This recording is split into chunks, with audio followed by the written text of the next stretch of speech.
And now, it's time for the Podcast Preacher. Here's your host, Derek Evans.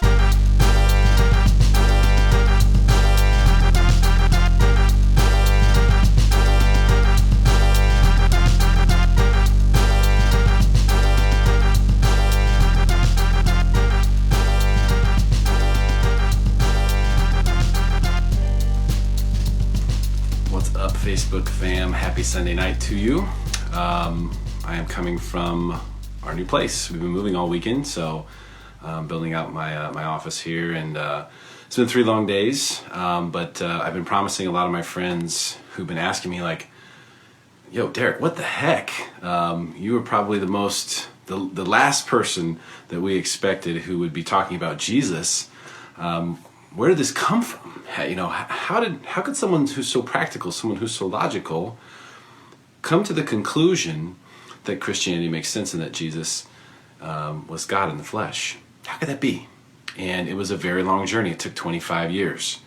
But I will give you the short version of ultimately how this came to be a reality for me. And it was all experiential. So this is all something that, I know it says in the Bible you're supposed to take it on faith. I just didn't have any faith. I needed to see proof. I needed to know that for sure. I just couldn't just take it for someone's word. No, just have faith, Derek. That's what they told me when I was little. When I would go to the priest and I would ask them questions, I would grill them, and they would say, you just have to have faith. That's part of it. They wouldn't give me answers. And, so it took me 25 years to get to those answers. But I'm going to tell you about 3 different pieces that are the really big portions of my testimony, and there's a million other ones, but these are 3 that I can wrap up in a story that I think you'll understand and make sense. So the very first experience was I was studying, and I had come all the way to the point where I believed that there were certain things in the Bible that were true. I still thought that Jesus was just a really good guy who had blown up over time. That was my hypothesis, was that, hey, Jesus was a great man. People loved him so much. They thought he was God. The fish was really this big, but over time it became this big. That's what my thought was. As I started studying the Bible, I realized that there were certain things in the Bible that were for sure true. So I started looking further into it. Okay, what stuff is true? What stuff is not true? I want to get to the bottom of this. And I remember I was studying the resurrection, and I was reading a book called Seeking Allah, Finding Jesus, one of the smartest guys ever who wrote it. And I remember I had this moment where I thought, wow, could this be true? Could this all be true? This whole time, this is true? And I didn't say it out loud, but I just thought the thought. And when I thought the thought, could this be true, was the first time that I know for sure that God touched me as he just touched my makeshift tripod. Boy, if you could see this, what a mess this is here. And as I had that thought, I felt this warmth just wrap around me. And it was, I don't know how to explain it other than that. It was like a feeling of safe, of okay, of love, of good. It basically, I believe it was God telling me, yes, it is true. And just wrapped me up in this energy. And I never felt anything like it before. It got very quiet. I could hear a pin drop at that moment. And that was the first time where I really kind of went, whoa, I felt something. This isn't just me intellectually thinking. This isn't just something I'm reading. I felt something there, and it was definitely real. And it was right after I asked myself the question, could this really be true? My tripod is failing, so my makeshift tripod is failing, so sorry if it's a shaky video. That was the first thing. That was the first time when I really kind of got thrown off. The second time was, this was pretty well publicized for me here on Facebook. I did a live video that probably got the most views of any video I've ever done, just organically. And I believe the title of the video was Proof of an Afterlife, ? Something like that.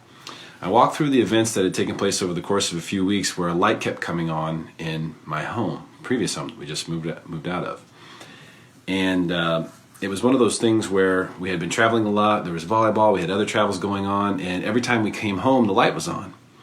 And Tanya and I are really good about turning lights off and conserving energy and things like that. And it just didn't make any sense why this light kept coming on.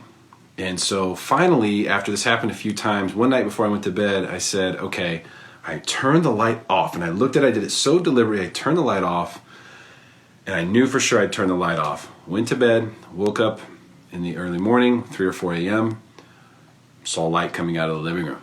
Went into the living room, light was on. Okay, the same light was on. So at that moment, I basically said, I stopped what I was doing. I had the feeling again, hair standing up on my neck. All right, I understand you're trying to communicate with me. I actually said this out loud. I understand you're trying to communicate with me. I realize that you're here. Give me a sign or tell me what it is that you want me to know. So at that point, I kind of just looked around and I went over to the light switch, the actual light switch that turned the light on, that was on. And underneath that light switch was a picture of my grandparents. Now, my grandparents are involved a lot in my testimony. It wasn't that odd that a picture of my grandparents had been around, because it was a couple months before we were getting married and we were making our, I forget what my wife called it, a wish you were here table of all the people who had passed that we wished were at the wedding. And we'd had a bunch of pictures of my grandparents out. And so at first I thought, oh, she must have left this picture out. But I confirmed later with Tanya, she put all the pictures away. And there was no way that she left a picture out. No chance. So somehow this picture of my grandparents gets out. It's right underneath where the light switch is. So then I really felt something at that moment when I saw that, and I realized it because I remember my grandparents liked to leave the light on when they would travel. If they left the house even in the evening just to go to the store, they would leave the light on near the window so that, I guess you call it a burglar light or whatever you want to call it back then, but that's something that they did. So it really connected there with me, and then I walked over to the light. And what's interesting in the video, and I'll share this on the anniversary, this is a crazy video, but what's interesting on the video is I missed this the first time around. When it actually happened and when I rewatched the video, I missed this really crucial, important detail. When I walked over to the light that was turned on, and I looked at it and I said, okay, now what's underneath the light? Because I saw what was underneath the light switch. Well, what is actually underneath the light? And there was really nothing on the table of any consequence, just little knickknacks and things like that, and that's over there, my King James Bible. That was the only thing of any significance. When I go through it in the video, I go, oh, there's nothing over here, just my Bible and this and that. I missed it. So now, looking back, I realized that it was my grandparents communicating to me that they're in heaven, and that Bible right there is where the light was shining on the Bible. They shone the light on the Bible for me to tell me that it was true. And that's what I felt. And it was a communication that I can't explain, but I'm doing my best. Now, the real culmination of my testimony has to do with a recurring nightmare that I had. Again, this nightmare that I had recurring happened most frequently when I was staying with my grandparents, same grandparents. And their home was a place of pure joy. I looked forward to going there. In fact, I spent one summer, I left my friends for 3 weeks to just go hang out with my grandparents, do nothing but watch The Price is Right and eat ice cream and go to the grocery store. I mean, that's how much I love going there. All of us grandkids love going there. They were amazing people. It was a very safe place. But when I was staying there, a lot of times I would have this recurring nightmare. The recurring nightmare, and I had it away from there as well, but the recurring nightmare was me getting sort of levitating, and I'm getting dragged towards this basement. Now, this basement is really scary. It's super dark, it's old school, it's got old carpet, and down in the basement there's a little bathroom and a laundry room, which is basically Satan's throne. I mean, this is the scariest place you could ever imagine. And so in this recurring nightmare, what happens is I'm levitating and I'm getting dragged towards this super scary place in this basement. And I never make it down there. I reach up, I'm trying to grab the rails, I'm trying to keep myself from going down there. I always wake up before I get down there. And for years and years and years, I had this recurring nightmare. Well, then 2 or 3 years ago, I had the nightmare again. So I have the nightmare again. I'm being dragged down in my grandparents' house. I'm being dragged down towards this super scary basement. And as I'm being dragged down, though, it's different this time.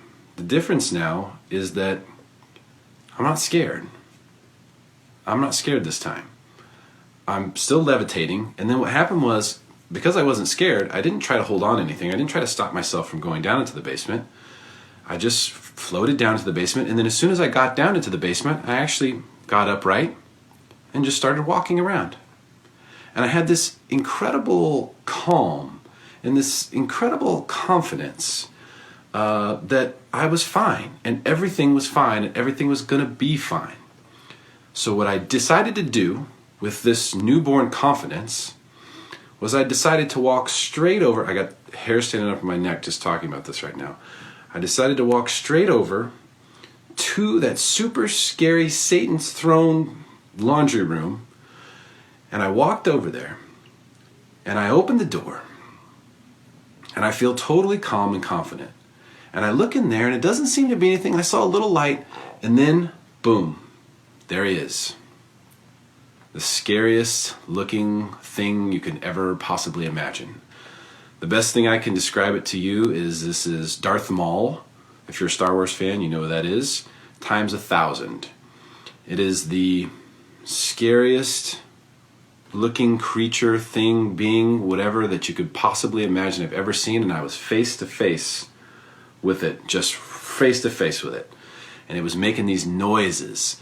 And it was looking at me crazy. And it was trying to scare me. And I wasn't scared. That's what was nuts. I couldn't believe it. I wasn't scared. I could literally feel its breath on me. And I wasn't scared at all. And I didn't even say anything out loud. I just looked at it. And I thought in my mind, you can't scare me anymore. I'm with Jesus now. And as soon as I had that thought, it just vanished. It just vanished. Just like the next frame in the video, he was just gone. And right at that time, I felt him. I try to hold it together.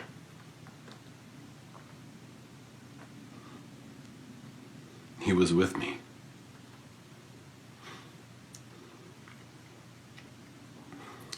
I didn't get brave. I got saved.